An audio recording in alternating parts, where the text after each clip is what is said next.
오늘 말씀은 사도행전 2장 38절에서 47절까지 말씀입니다. 신약 190페이지입니다.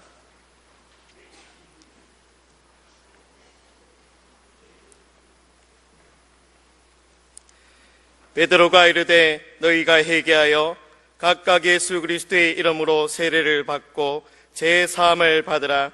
그리하면 성령의 선물을 받으리니 이 약속은 너희와 너희 자녀와 모든 먼데 사람 곧 주 우리 하나님이 얼마든지 부르시는 자들에게 하신 것이라 하고, 또 여러 말로 확증하며 권하여 이르되 너희가 이 패역한 세대에서 구원을 받으라 하니, 그 말을 받은 사람들은 세례를 받음에 이날에 신도의 수가 3,000이나 더하더라.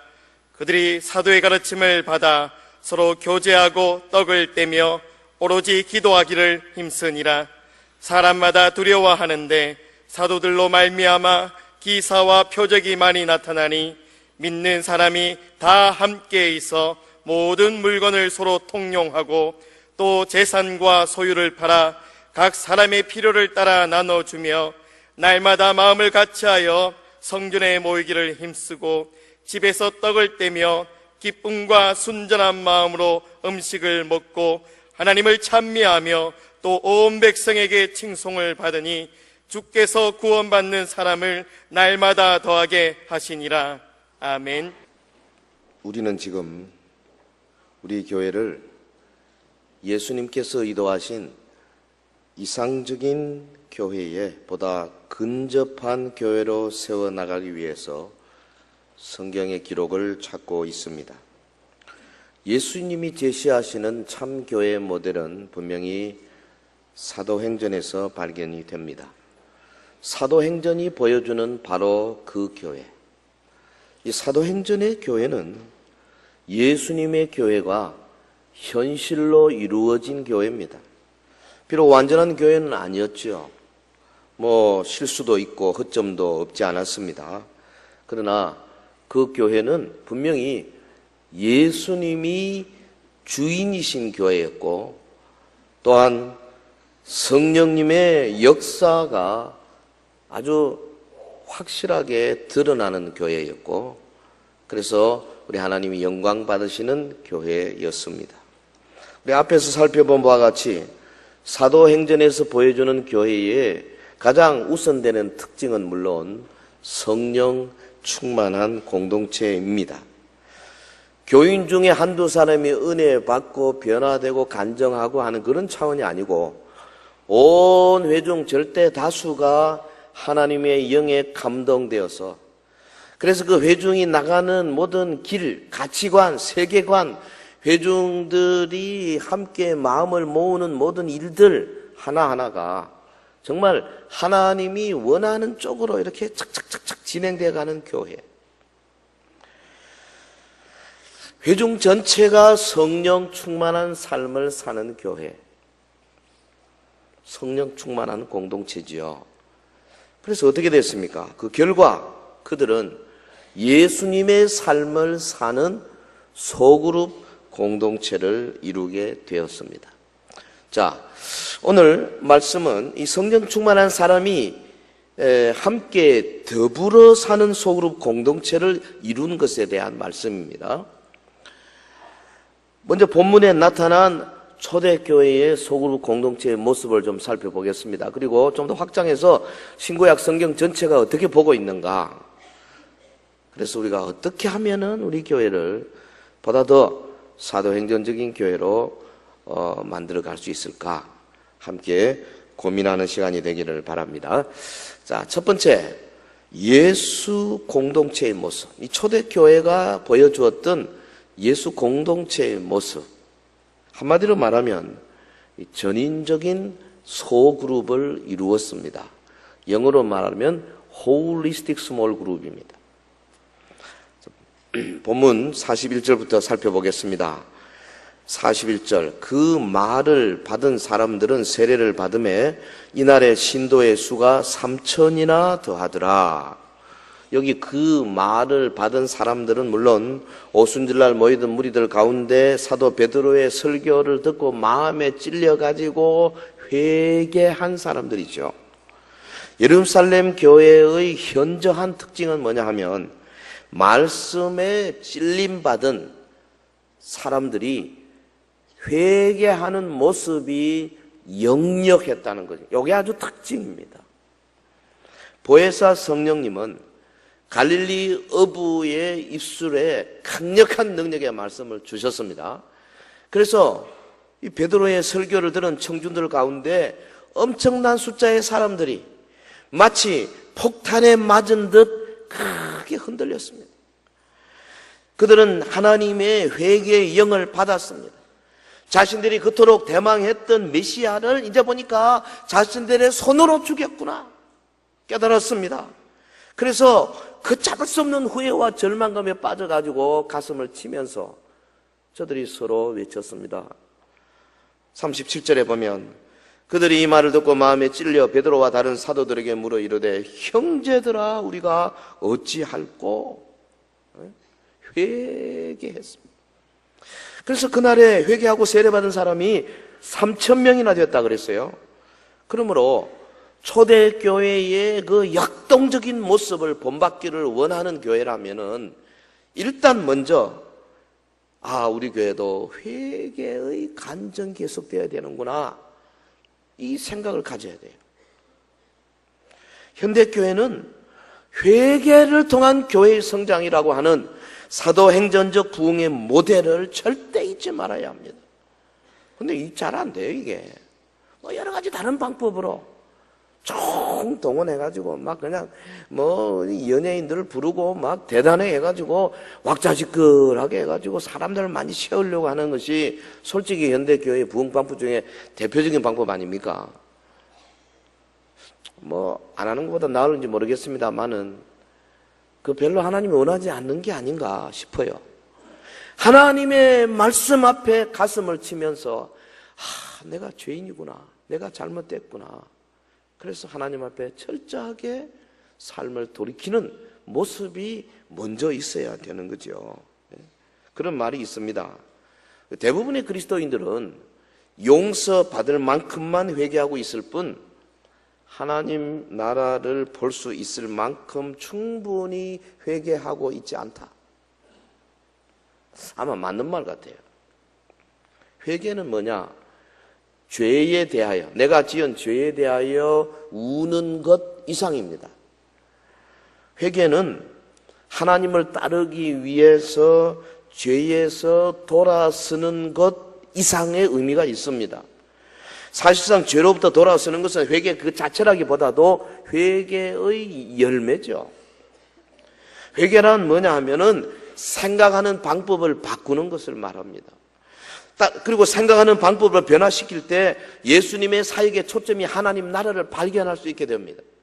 회개는 그러니까 우리의 생각 가운데 하나님의 나라가 가득 차기까지 우리의 사고방식을 바꾸는데 그 초점이 있어요. 내가 회개했느냐? 그러면 내 생각에 온통 하나님의 나라에 집중하게 되어 있습니다. 내가 회개했느냐? 온통 하나님 앞에 어떻게 하면 내가 영광을 돌릴 수 있을까? 회개했느냐? 하나님 앞에 예배하는 일이 좋아지는 겁니다. 회개했느냐? 하나님의 말씀을 읽고 듣고 공부하는 것이 그리 더 좋아지는 거죠. 할렐루야. 마음을 바꿔야 돼요. 생각을 바꿔야 돼요. 그래서 우리의 마음속에 하나님의 나라가 막 가득 채워지기까지.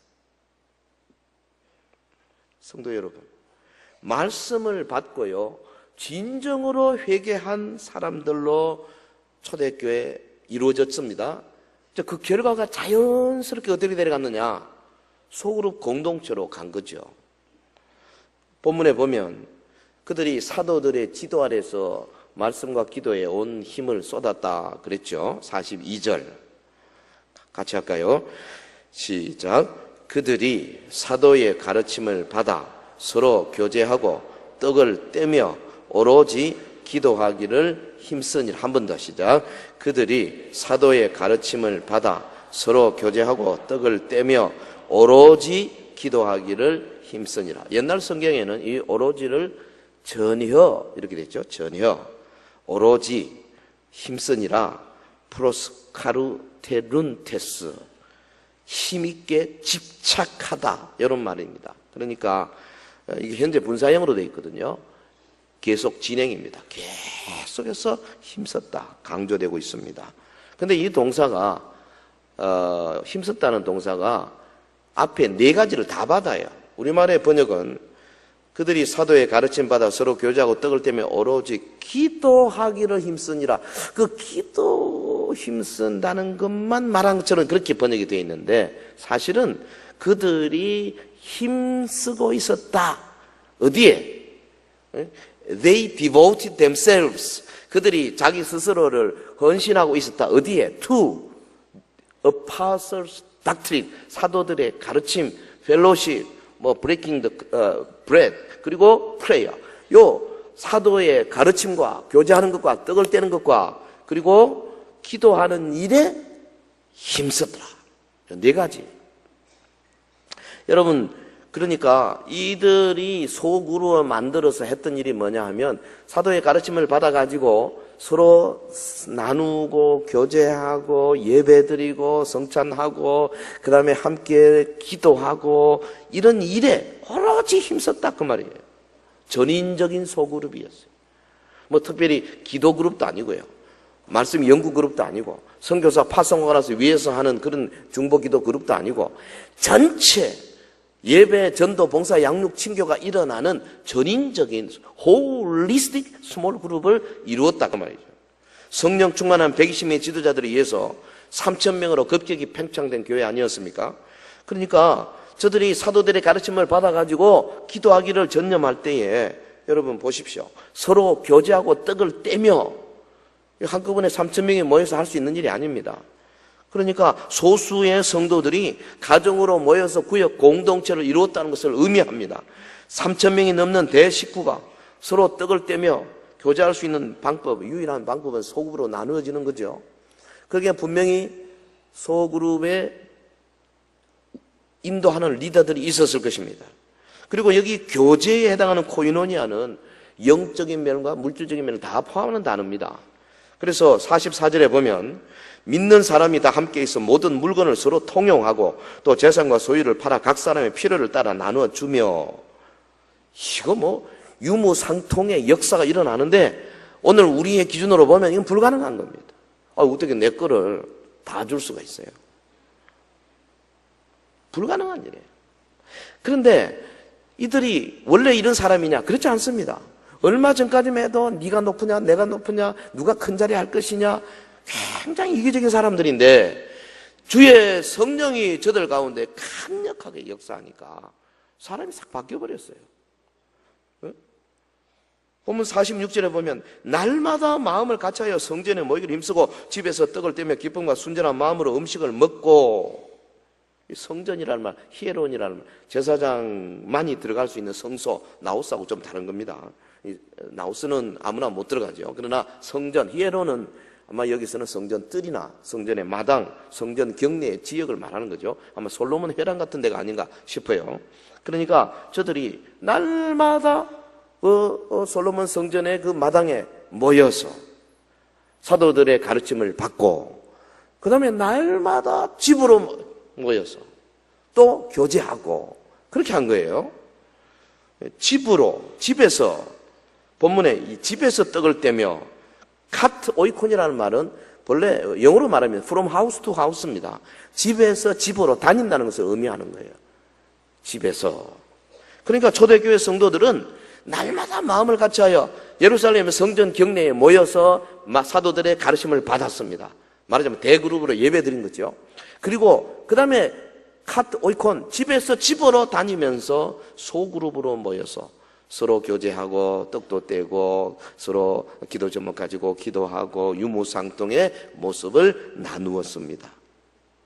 사랑하는 성도 여러분, 우리 중고등 학생 여러분, 초대교회가 보여준 예수 공동체의 모습은 정말로 놀라운 일이 아닐 수 없습니다.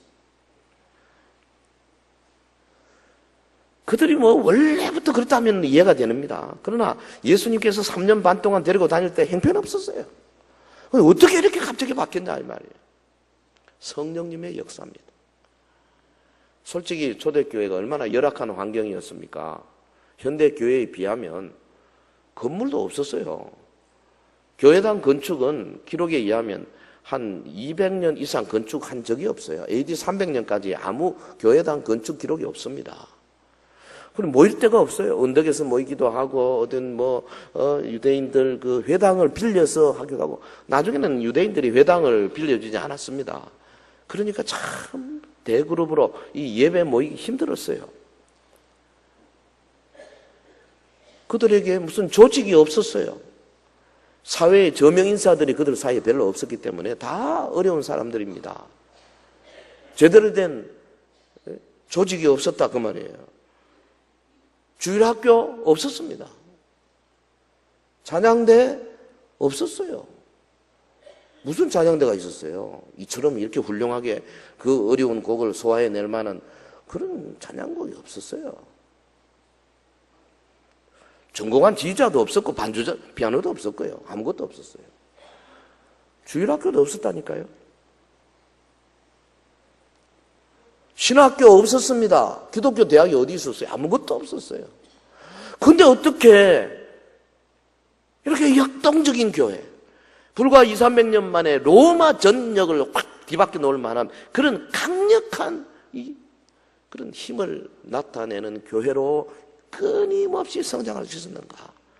건물도 없었는데 도대체 어떻게 된 건가?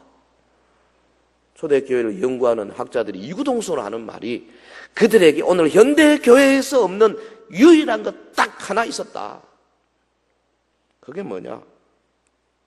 믿음의 형제 자매들이 모이는 작은 그룹, 작은 교제. 요거 하나 있었다. 모든 능력은 그러니까 멤버끼리 서로 사랑하고 발시키고 격려하는 삶을 통해서 솟아났다 그 말. 그들의 소그룹은 전인적인 소그룹이었어요. 요즘 말하자면 큰 교회 안에 작은 교회였어요. 그 안에 예배가 있고 전도가 있고 교제가 있고 양육이 있고 봉사가 있고 그 안에 서로 나눔이 있고 섬김이 있었어요. 우리 교회 이사의 구역이 사실은 초대교회 소그룹을 모델로 만들어서 시작한 겁니다. 이사이라는 말, 사도행전 2장 42절에 따온 거 아닙니까? 저들이 사도의 가르침 받아 서로 교제하고 떡을 떼며 기도하기를 전에 힘쓰는 그 모습에서부터 우리가 이 구역을 만들어서 초대교회의 역동적인 삶을 살자. 제가 15년 전부터 이렇게 외치고 있습니다. 바라건대 여러분이 소속된 구역이 초대교회의 역동적인 사랑의 공동체를 더욱 닮아가기를 주님의 이름으로 축원합니다. 우리 중등부 고등부도요. 그 반 하나가 소그룹이 돼야 돼요. 그 그룹 안에 예배가 있고 전도가 있고 봉사 있고 양육이 있고 교제가 있고 있어야 돼요. 섬김이 있고 나눔이 있어야 돼요. 자, 오늘 본문에서 나타난 하나님의 뜻을 잠깐 살펴봤고요. 좀 신구약 성경 전반적으로 좀 넓혀서 보겠습니다. 두 번째, 신구약 성경에 나타난 하나님의 뜻이 뭐냐? 한마디로 말하면 하나님이 공동체를 이루고자 원하셨어요. 공동체. 같이 해볼까요? 공동체. 이 사도들의 가르침을 받는 일에 힘을 썼다 그랬습니다. 그것도 보통 힘쓴 게 아니고 오로지 전혀 힘썼어요. 그리고 저들이 이제 집으로 다니면서 소그룹으로 모여서 교제하는 일에 전혀 힘썼습니다. 예배하는 일에 전혀 힘썼습니다. 기도하는 일에 그룹 단위의 기도입니다. 그래서 매일 성전에 모여서 전체로 사도들의 가르침을 받고 대그룹으로 모이고 그 다음에 매일 소그룹으로 모여서 집으로 다니면서 이 아름다운 대그룹과 소그룹의 양날개로 천국을 향해 날아가는 그런 교회의 모습이었어요. 뭐 부산의 어느 교회는 아예 거기서부터 따가지고 두 날개로 뭐 어쩌고 두 날개를 가르치는데요. 성경적인 원리죠. 교회가 이처럼 대그룹과 소그룹의 조화를 이루어야 하는 것은 왜 그러냐 하면 교회가 하나님을 나타내야 하기 때문에 그런 겁니다. 하나님의 속성, 이 두 가지 속성이 있잖아요. 가장 이 하나님의 두 속성을 잘 보여주는 성경 구절 중에 하나가 이사야 57장 15절입니다. 지극히 존귀하며 영원히 거하시며 거룩하다 이름하는 이가 이와 같이 말씀하시되, 하나님이죠. 내가 높고 거룩한 곳에 있으며 또한 통회하고 마음이 겸손한 자와 함께 있나니. 예? 주님이 분명히 말씀하십니다. 내가 높고 거룩한 곳에 있고 동시에 통회하고 마음이 겸손한 자와 함께 있고. 주님의 속성은 아주 상반적인 모습이 한꺼번에 나타납니다. 높고 거룩한 분이십니다. 가장 높은 곳에 온 우주를 창조하시고 그 우주를 다스리고 계시고 세상의 그 수많은 별들과 수많은 생물체들을 친히 주관하시고 통일시키시고, 예? 영원하시고 전지전능하시고 장엄하시고 아무도 그 앞에서 이제 바로 설 수 없는 위대하신 분, 초월하신 분, 영어로 말하면 the most high, 가장 높은 분, the most high. 이 하나님의 속성. 동시에 우리 하나님은 가장 가까이 계신 분, 우리 속에 와 계시고 우리 옆에 계시고 우리의 내밀한 음성에 귀 기울여 주시고 나의 작은 신음소리 하나도 놓치지 아니하시고 들어주시는 분, 나의 친구 되시는 분, the most nigh God, 가장 가까우신 하나님. 그러니까 가장 높으시고 가장 가까우시고 위대하시면서 동시에 우리와 똑같이 우리와 함께 임마누엘 하시는 주님. 여러분, 세상에 하나님을 나타낼 수 있는 다른 기관이 어디 있습니까? 학교입니까? 관공서입니까? 국회입니까? 무슨 봉사단체입니까? 아닙니다. 하나님을 나타내는 유일한 기관이 교회입니다. 그러면 교회의 이 the most high God, the most nigh God, 이거 나타내야 될 거 아니에요? 현대교회가 대그룹을 통해서 엄위하고 위대하신 모습을 드러내는 일에 힘써온 것은 칭찬받을 만한 일입니다. 그래서 우리가 주일 대예배를 모일 때 하나님의 전지전능 장엄하심을 나타내는 것이 가장 좋아요. 그래서 제일 잘하는 분들이 해야 돼요. 찬양대도 제일 잘하는 분들이 해야 돼요. 설교는 한 사람밖에 없으니까 끝다 치고 기도도 잘 해야 됩니다. 안내도 잘 하셔야 돼요. 어떤 교회 가면 안내하는데 보니까 아주 딱 들어서면서 안내 안 받고 싶은 교회가 있더라고. 할머니가 의자에 앉아가지고 이러고 앉아서 주보를 주는 교회가 있더라고요. 아니, 그 젊은 사람 다 어디 갔어요? 좀 깨끗하게 하고 활발하고 막 그냥 반갑습니다 뭐 이래야죠. 왜 왔습니까? 이런 투로 보면 안 되는 거거든요. 최고 잘해야 됩니다. 여러분, 좌석도 질서 있게 앉아주셔야 돼요. 저 뒤에 앉는 분들은 나빠요, 나빠. 좀 앞으로 와야 돼, 앞으로. 저 먼 사람 앞에 착착착 이렇게 앉아주시고, 맨 가에 앉아서 안 비켜주는 분, 그분도 좀 나빠요. 좀 가운데로 좀 먼저 와 앉아주세요. 그럼 늦게 오신 분들 쉽게 기어코 이래가지고 지나가라고. 왜 그런지 모르겠어요. 아마 불나면 빨리 도망가려고 그래서 그런지 난 모르겠어요. 하여튼 이 대그룹에서는 뭐든 제일 잘하는 게 좋습니다. 할렐루야.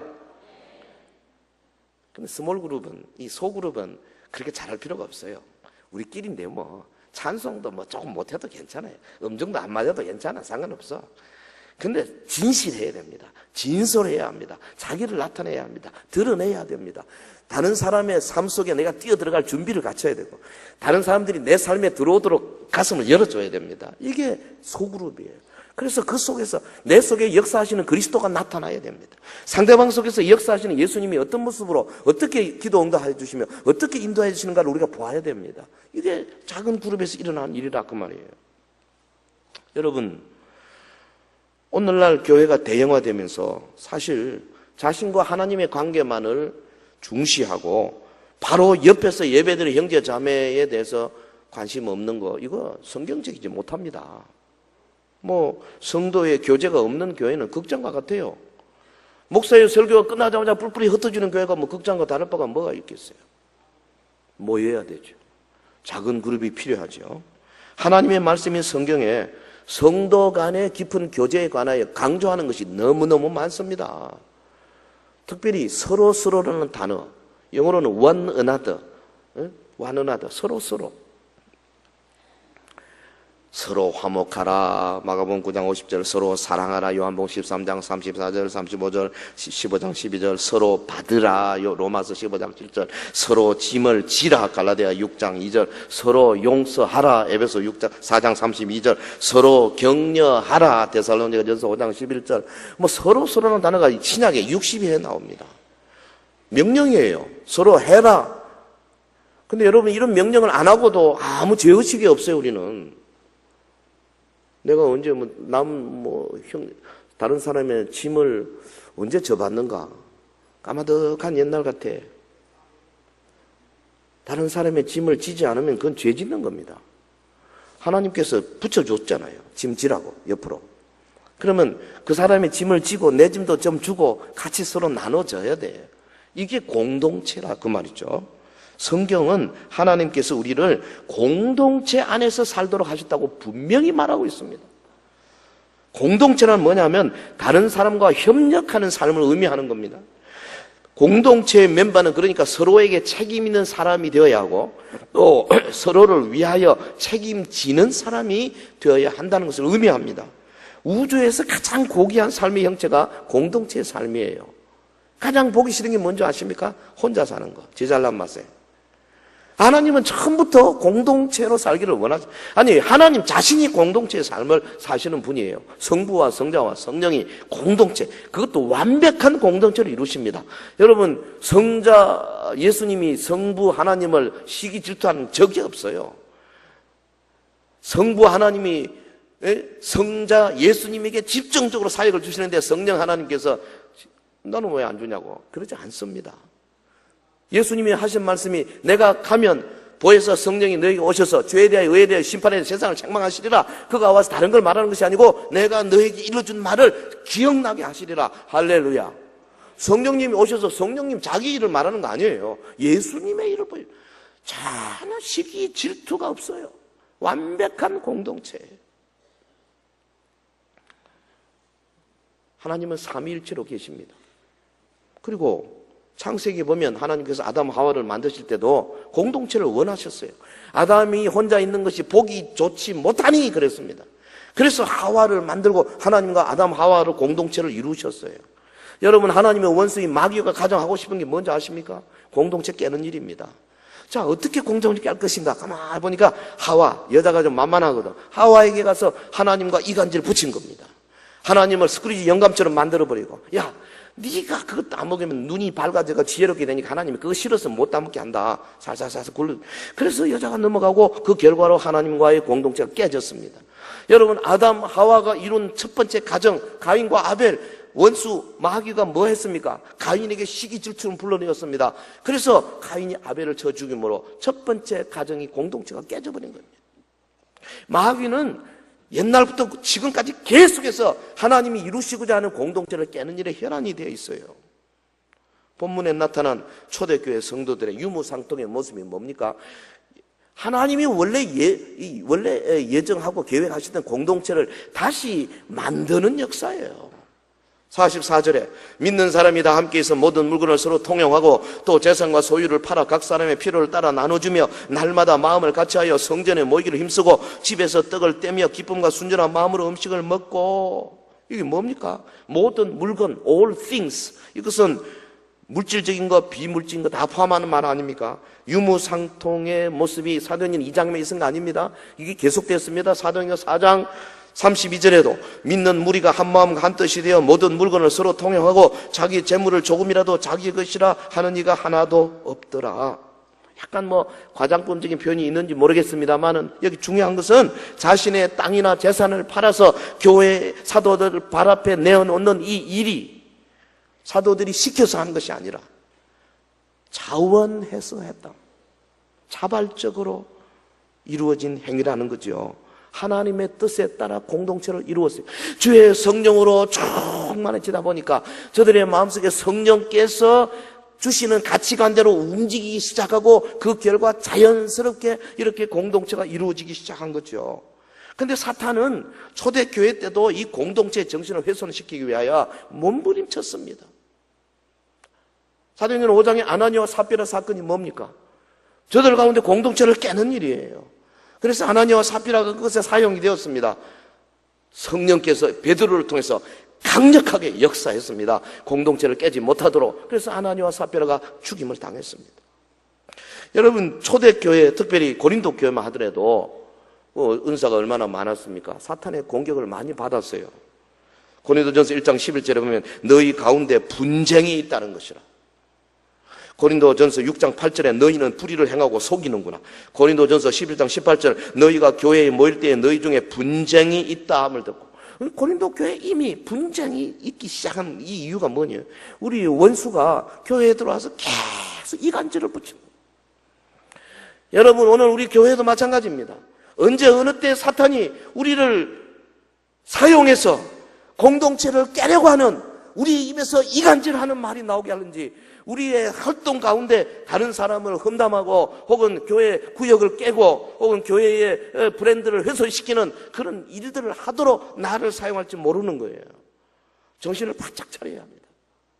사탄은 자꾸 공동체를 깨는 일이 최고 우선 업무가 그래요. 히브리서 기자, 히브리서가 아마 AD 한 68년, 69년에 기록된 걸로 보는데요. 이미 그 구역 모임이 점점 약해지기 시작한 건 나타납니다. 히브리서 10장 24절에 서로 돌아보아 사랑과 선행을 격려하며 모이기를 피하는 어떤 사람들의 습관과 같이 하지 말고, 벌써 모이는 것을 자꾸 못하도록 하고 안 하려고 하고 하는 그런 무리들이 그때 나타나기 시작한 거죠. 여러분, 하나님의 뜻은 진정한 공동체를 이루는 데 있습니다. 그런데 교회는 점차 그리스도인들에게 교회의 예배 의식, 리터지, 이 소위 세레모니얼한 그런 의식적인 이런 것으로 각종 프로그램을 수행하는 건물로 지금 전락하고 있어요. 참다운 공동체가 이루어지는 교회가 별로 많지는 않아요. 그래서 진정한 사역을 수행할 수 없게 된 겁니다. 우리는 사탄의 침투로부터 벗어나야 합니다. 우리는 초대 예루살렘 교회가 이루었던 공동체를 다시 회복해야 할 줄로 믿습니다. 아마도 완벽한 공동체가 되려면 여기 사도행전 2장 42절 이하에 있는 이런 모습이나 4장 32절 이하에 있는 모습처럼 유무상통까지 갈 때에 거의 완벽한 수준이 되리라고 생각을 해요. 자, 그러면 세 번째로 예수님의 삶을 사는 교회 어떻게 하면 만들 수 있을까? 어떻게 하면 될까? 어떻게 하면 우리 교회를 초대 교회처럼 예수님의 삶을 사는 공동체로 만들어갈 수 있을까? 무엇보다도 이 본문의 흐름을 보면 우리가 해야 할 일이 첫 번째가 뭐냐면 구역 모임에 우리의 관심을 집중해야, 이 길밖에 없어요. 구역에 관심을 집중해야 돼. 하나님의 뜻이 공동체에 있다는 것은 우리가 구역 모임을 열심히 해야 할 이유입니다. 우리의 구역, 예수님 우리 교회에 맡기신 5대 사명을 함께 감당하는 최소 단위입니다. 예배가 있어야 되죠. 구역이 모여서 하나님을 높이는 게 있어야 됩니다. 하나님을 높이는 예배의 영이 있어야 합니다. 그리고 구역이 모여서 서로 친밀하게 서로를 받아주는 형제 자매의 영이 있어야 합니다. 교제지요. 구역이 모여서 연약한 자들을 세워주고 키워주는, 그래서 양육시키는 모습이 있어야 합니다. 구역이 모여서 구역 바깥에 연약한 자들, 소외된 이웃들을 향하여 봉사의 손길을 펴는 것이 있어야 합니다. 그리고 하나님의 복음을 전하기 위해서 정말로 여러 가지 방법으로 이 구역이 힘을 합쳐야 될 것입니다. 그래서 보통 구역을 이 5손가락으로 비유 많이 하지 않습니까? 구역 삶의 5가지 시스템이 있는데 이 공동체, 엄지손가락을 해당합니다. 이 엄지는요, 이거 다 연결시킵니다. 뭐든지 할 때 엄지가 전체를 잡게 돼 있어요. 구역의 모든 활동, 생각, 가치관 다 공동체를 우선시하는 것이 되어야 합니다. 그리고 두 번째가 뭐냐면 이 새끼손가락, 요거는 제일 약하지 않습니까? 열이지 않습니까? 그래서 그 구역에서 가장 약한 사람, 준비시켜야 하는 사람, 구비시켜야 하는 사람, 이 온전케 하는 사역입니다. 이퀴핑, 구비시키는 거죠. 그 다음에 이 약지는 뭐예요? 반지 끼는 거 아니에요? 반지 끼는 건 책임감을 말하는 겁니다. 그래서 이 구역에서 특별히 서로에 대한, 서로를 지원하는 시스템이 필요해요. 그리고 중지, 제일 길지요. 그래서 이것은 뭘 가리키느냐? 구역에서 가장 성숙한 사람, 리더십을 의미합니다. 그래서 이 리더십을 키우기 위해서 교회 전체가 여러 가지로 노력해야 합니다. 그리고 금지는 이 가리키는 손가락이죠. 가리킨다. 비전입니다. 전도입니다. 구역에게 나아갈 목표를 제시하는 거죠. 이런 이 5가지 삶의 원리를 구현해내기 위해서 우리 이사회 구역이 서로 사랑한다, 서로 발시킨다, 서로 격려한다, 이 3대 캐치프레이즈를 걸고 지금까지 달려오고 있습니다. 여러분, 구역을 통해서 기대되는 가치가 결코 적지 않습니다. 엄청난 가치관이 있어요. 성령 안에서 경배와 찬양을 드리는 것, 이 구역이 하는 아주 좋은 겁니다. 여러분, 서로를 기도와 섬김으로 세워준다, 구역이 정말 귀한 이유입니다. 그룹 모임을 통해서 양육이 일어나지 않습니까? 제자훈련이 일어나지 않습니까? 새로 오신 분이 앞서서 신앙생활 하는 분들의 모습을 보고, 아, 기도는 저렇게 하는구나, 헌금을 저렇게 하는구나, 봉사는 저렇게 하는구나, 말은 이렇게 하는구나, 전도는 저렇게 하는구나, 배우게 되는 거죠. 여러분, 구역을 통해서 하나님의 말씀을 삶에 적용하는 거지 않습니까? 아, 그 말씀을 이렇게 적용하는 것이구나. 영적인 은사를 발굴하고 이를 발휘하게 되지 않습니까? 구역을 통해서 자기의 은사가 제일 잘 나타나게 되어 있습니다. 그리고 그리스도인으로서 사는 삶에 대하여 서로에게 본이 되어주는, 그래서 서로와 서로를 세워주는 아름다운 모습이 구역 안에서 일어날 수가 있습니다. 물론 이런 기대들이 구역 한두 번 모임으로 다 충당되는 건 아니죠. 우리가 점점 이 소그룹 모임을 통하여서 예수님의 모습으로 닮아가는 것이 이 구역이 지향하는 아름다운 모습입니다. 그런데 이것을 통합적으로 충족시켜 줄 수 있는 이 위대한 원리가 이 구역 안에 있어요. 그게 뭐냐? 구역의 중심에 계시는 예수 그리스도이십니다. 마태복음 18장 20절에 보면 두세 사람이 내 이름으로 모인 곳에 나도 그들 중에 함께 있느니라. 할렐루야. 여러분, 이 말씀이 예수님의 약속입니다. 그러니까 내가 서로 잘 아는 사람들끼리, 서로 기도하며 기도의 제목을 공유하는 사람들끼리 예수 이름으로 함께 모여서 찬송하고 주님을 초청할 때에 주님이 반드시 그곳에 함께 하신다, 그 말이죠. 할렐루야. 주님이 임재하십니다. 그래서 주님의 임재를 통해서 능력이 나타나게 돼 있어요. 예수님이 가는 곳곳마다 능력이 나타납니다. 사람의 능력이 아니에요. 모든 권능은 주님께 속한 거 아니겠어요? 그분이 임재함으로 능력이 나타나요. 그분의 능력이 나타남으로 하나님의 뜻이 이루어지는 겁니다. 그래서 예수님의 임재, Jesus presence, 그것이 Jesus power, 능력으로 나타나고, 하나님의 능력이 나타나서 결국은 Jesus purpose, 주님의 뜻이 이루어지는 3P라 그러지 않습니까? 구역이 다른 어떤 모임보다 더 강력한 이유가 바로 이것 때문에 그렇습니다. 그래서 우리는 구역의 DNA를 예수 그리스도라 그렇게 말합니다. 예수님이 DNA 되시는 거예요. 인간들끼리 모여서 우리끼리 뭐 하는 거 아니에요. 예수님이 그 가운데 계십니다. 그래서 우리가 구역으로 모여서도 말 한마디 조심해야 돼요. 함부로 자기 의견을 너무 다른 사람들을 해쳐가면서 하는 일은 절대로 해서는 안 됩니다. 주님이 바로 거기 계시기 때문에 그렇습니다.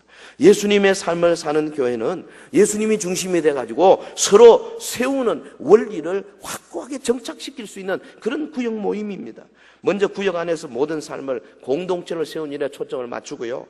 서로 이제 세우기 위해서는 우리 모두가 다 십자가 앞에 순복하고 주님의 교회에 순종하고 그리스도의 말씀을 받는 자세가 될 때에 예수님이 우리를 사용하셔서 다른 사람을 막 세워주는 일에 쓰시는 겁니다. 사실 그렇습니다. 주님이 함께 하시면 구역이 모였는데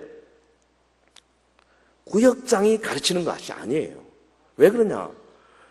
하나님의 말씀을 가지고 우리 대배 설교 말씀을 가지고 나누지 않습니까? 나눌 때 오늘 처음 오신 분 혹은 뭐 한 달, 두 달밖에 안 되신 분이 그 말씀에 근거해서 자기의 삶을 간증을 합니다.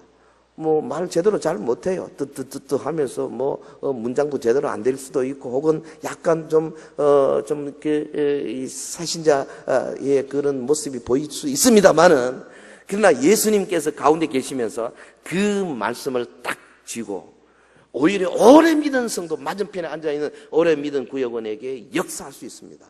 그래서 그 마음을 바꿔놓을 수가 있어요. 다시 말하면 새신자가 구역장을 제자 훈련시킬 수도 있고 혹은 문제가 많은 사람이 오히려 신앙생활 잘하는 사람들에게 더 도전이 될 수도 있고 혹은 거꾸로 오래 믿은 사람이 처음 믿은 사람들에게 많은 본이 될 수도 있고 이게 구역의 역동입니다. 반드시 누가 누구를 가르치는 것이 아니에요. 주님이 거기 계시기 때문에 함께 모여서 간증하고 말씀을 나누고 혹은 서로를 위하여 기도할 때 상대방이 기도하는데 기도하는 단어 하나가 내가 아멘, 아멘 따라갈 때 내 마음속에 강력하게 역사할 때가 얼마나 많은지 아십니까?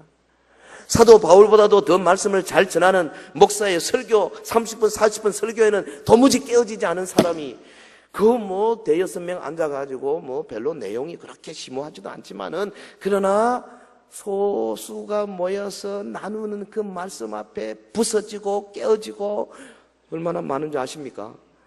그리고요, 그들이 모여 기도할 때 예수님이 함께 계시기 때문에 병도 고침받고, 예? 정신적인 그런 여러 가지 어려운 문제들, 죄책감, 혹은 수치심, 혹은 우리 속에 깔려있는 무력감, 이런 것들이 어느새 도망갈 때가 얼마나 많은지 아십니까? 할렐루야. 주님이 의도하는 지상에서 가장 강력한 능력 있는 단체가 바로 구역이에요. 잘만 하면. 사랑하는 성도 여러분. 그래서 여기서 우리가 옛 자, 옛 성품, 옛 사람을 벗어버리고 새 자, 새 성품, 새 사람을 입는 이 놀라운 체험들이 많이 일어나는 구역이 되도록 예수 공동체를 세워나가는 일에 힘쓰시길 주의 이름으로 축원합니다. 우리 교회 이사의 구역이 바로 이 초대교회 소그룹 모델에서 따온 거예요. 집에서 집으로 순방하면서 그 가정을 위하여서 기도하고 서로의 짐을 나누어지는 친밀한 관계, 서로의 기도 제목을 나누면서 함께 하늘 가는 길에서 친구여 동반자의 삶을 사는 이 구역, 서로의 아픔과 고통을 나누어 가지고 기쁨과 즐거움을 함께 공유하는 구역, 여러분의 구역을 그렇게 성장시키기를 바랍니다. 말씀을 맺겠습니다. 오늘 본문의 결론을 보면 47절에 하나님을 찬미하며 또 온 백성의 칭송을 받으니 주께서 구원받는 사람을 날마다 더하게 하시니라. 눈이 번쩍 떠있는 구절입니다. 주께서 구원받는 사람을 날마다 더하게 하시니라. 여기 보면 주어가 주님입니다. 그러니까 날마다 더하게 하십니다. 부흥을 시키는 주체가 예수님이다 그 말이죠. 예? 교회 부흥의 주체는 인간이 아니라 하나님이십니다. 명백합니다. 주님이 구원받는 사람을 왜 계속 보내주셨습니까? 그들은 회개한 사람들이었습니다. 그들은 유무상통하면서 주님이 원하는 공동체의 삶을 살기 시작한 사람들입니다. 주님이 그래서 죽어가는 영혼들, 죽은 영혼들, 죄 가운데 있는 영혼들을 거기다 막 보내주시는 거예요. 우리 교회의 비전은 안으로는 언약 공동체, 언약의 말씀을 중심하는 공동체, 밖으로는 선교 공동체, 하나님의 말씀을 전하는 공동체, 대그룹과 소그룹의 활성화를 통해서 우리 교회는 초월하시며 내재하시는 하나님을 잘 보여주는 교회가 되기를 소원하고 있습니다. 우리 교회는 하나님의 언약의 말씀을 중심으로 해서 예배, 교제, 양육, 봉사, 전도의 5대 목적을 이루기 위해서 최선을 다하는 신앙 공동체가 되어야 될 것입니다. 초대교회의 모범을 본받아서 우리 주님께서 구원하는 영혼을 날마다 더해주시는 교회가 되기를 주의 이름으로 축원합니다. 여러분의 구역에 정말로 몰입하시기를 원해요. 우리 몸에 지체 있지 않습니까? 지체. 손에 이 5손가락이 있잖아요. 만약에 이 새끼손가락이 가로되 아이고 나는 이 손에 붙어있기 싫다, 따로 떨어지기를 원한다면 그것은 죽은 겁니다. 몸에서부터 우러나오는 영양분을 같이 받아야 되고, 그리고 이 손가락이 하는 모든 사역들을 통해서 몸이 도움을 받아야 됩니다. 이게 왔다 갔다 주고받음이 있어야 된다 이 말이죠. 근데 만약에 이런 내 지체가 몸에 별로 도움이 안 된다? 몸이 나에게 별로 도움이 안 된다? 그러면 지체가 아니죠. 그럼 지체가 아니면 뭡니까? 비유컨대 손등에 있는 사마귀 같은 겁니다. 그렇지 않으면 우리 몸속에 있는 암세포 같은 겁니다. 여러분 병원에 가면 암세포는 어떻게 합니까? 둘 중에 하나입니다. 지지든지 잘라내든지. 주님이 원하시는 것은 뭐냐? 우리 교회는 암세포가 하나도 없이 다 몸에서부터 우러나오는 영양분을 같이 나누고 그 다음에 각 지체가 몸에 도움을 주고 할렐루야. 그래서 서로 나누고 섬기는 공동체가 되도록 내 한 몸 뛰어들어야 됩니다. 여러분 구역 활동 안 하시는 여러분들 이 시간에 권면합니다. 하십시오. 구역 대단히 중요합니다. 그래서 나로 인해서 서연교회가 영향을 받는 그리고 교회가 나에게 영향을 주는 이런 구체적인 주고받음이 있어야 됩니다. 그렇지 않으면 내가 지금 어디에 속해 있다는 말입니까? 구역을 통해서 서로 나누고 섬기는 이런 모습이 있을 때 교회 교인이 될 수 있어요. 그렇지 않은 사람은 교인이 아닙니다. 방문객일 뿐입니다. 여러분 그 가정에 가족이 돼야 되지. 응접실에 앉아가지고 차나 받아 마시는 방문객 손님이 돼서 되겠습니까? 우리 모두가 다 가족으로서 그 가정의 문제 같이 몰입하고 같이 고민하고 같이 기뻐하고 같이 즐거워하고 네가 네 문제가 내 문제고 내 문제가 네 문제다. 서로 성도끼리 함께 나누는 그런 우리 중등부 고등부 그런 우리 교사 여러분들 우리 각 부서 성도 여러분들 우리 오늘 이 자리에 모인 여러분들 되기를 주의 이름으로 축원합니다.